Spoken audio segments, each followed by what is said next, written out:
Hello friends, welcome back to homemade foods. இன்றைக்கி நம்ம பார்க்க போகிற recipe no oil no boil இளநீர் பாயாசம். ஃபஸ்ட்டு வந்து ஒரு பெரிய சைஸ் இளநீர் எடுத்துக்கோங்க.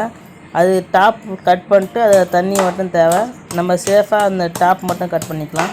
வெட்டுறப்ப காற்று கட் பண்ணிங்க, இல்லைன்னா கை வெட்டிக்கும். கட் பண்ணிட்ட அப்புறம் அதில் இருக்க இளநீர் மட்டும் ஒரு கிண்ணத்தில் செப்பரேட் பண்ணிக்கலாம்.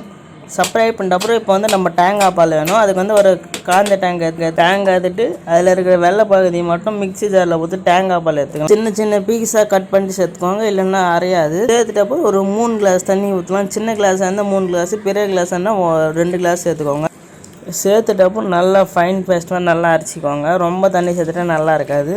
அதுக்கப்புறம் ஃப்ரெண்ட்ஸ், பார்க்குறவங்க நிறைய பேர் சப்ஸ்கிரைப் பண்ணாமல் பார்க்குறேன். சப்ஸ்கிரைப் பண்ணிட்டு பக்கத்தில் இருக்க பெல் பட்டன் ப்ரெஸ் பண்ணிட்டு லைக் பண்ணிட்டு அதுக்கப்புறம் வந்து ஒரு ஒயிட் கலர் காட்டன் துணி எடுத்து நம்ம அரைச்சி வச்சுருக்க தேங்காய் பால் வந்து சேர்த்து நல்லா ஃபில்ட்ரு பண்ணிக்கலாம். எதுக்குன்னா அதில் இருக்க அறியாத தேங்காய் இருக்கும், அப்புறம் டஸ்ட் எல்லாம் இருக்கும். நல்லா ஃபில்ட்ரு பண்ணிக்குவாங்க. ஒரு ஒயிட் கலர் துணி எடுத்து இந்த மாதிரி நல்லா ஃப்ரெஷ் பண்ணிட்டீங்கன்னா அதில் இருக்கிற பால் மட்டும் தனியாக வந்துடும். அந்த தேங்காய் எடுத்துன்னு அதில் இருக்கிற தேங்காய் மட்டும் ஒரு ஸ்பூன் எடுத்து நல்லா சுரண்டி நம்ம தேங்காய் பாலில் சேர்த்துக்கலாம். நல்லா சேர்த்துட்ட அப்புறம் 2 தேங்காய் அதுக்கு வந்து க்ளீனாக எடுத்துக்கோங்க.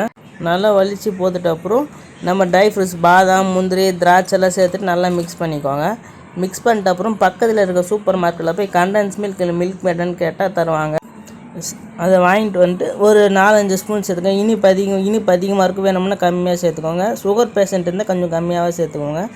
சேர்த்துட்ட அப்புறம் நல்லா ஒரு ஸ்பூன் எடுத்து நல்லா மிக்ஸ் பண்ணிட்டு ஒரு கிளாஸ் எடுத்து குடிச்சு பாருங்கள். சூப்பராக இருக்கும். ஈஸியாகவும் பண்ணலாம், சிம்பிளாகவும் பண்ணலாம். ஹெல்த்துக்கு ரொம்ப ரொம்ப நல்லது.